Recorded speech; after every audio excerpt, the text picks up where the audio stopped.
Hi friends, మా mummy ఈరోజు లేత సొరకాయ కర్రీ చేస్తుంది. సొరకాయ ని బాగా గీకాలి, గీకాలి ఫిష్ నేను మరీ అంత ఎదవలా కనపడుతున్నానా? గీకాలి. తర్వాత ఒక బౌల్లో వాటర్ పోసి కడగాలి, నీట్గా కడగాలి. ఆ ఉల్లిగడ్డ పచ్చిమిర్చిని కూడా కడగాలి ఫ్రెండ్స్.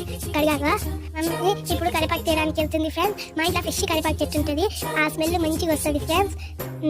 సొరకాయని ముక్కలు ముక్కలుగా కోయాలి ఫ్రెండ్స్. పచ్చిమిర్చి ఉల్లిగడ్డను కూడా కోయాలి. ముక్కలు కోసాక పక్కన పెట్టుకోవాలి ఫ్రెండ్స్. అల్లం వెల్లిపాయలు మెత్తగా దంచాలి.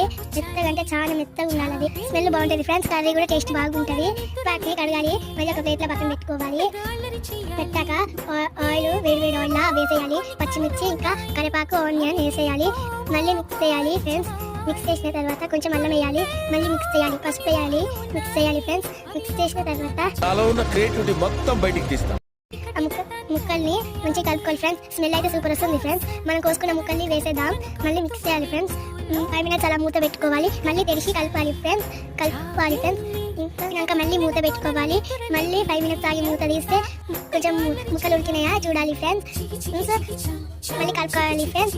మళ్ళీ కొంచెం కారం వేయాలి ఫ్రెండ్స్. సరిపోయినంత కారం, సరిపోయినంత ఉప్పు వేయాలి ఫ్రెండ్స్. మిక్స్ చేయాలి ఫ్రెండ్స్. బాగా వేసిన తర్వాత మిక్స్ చేయాలి ఫ్రెండ్స్. మిక్స్ చేసుకొని మళ్ళీ 5 minutes ఆగి మూత పెట్టేస్తే కూర రెడీ.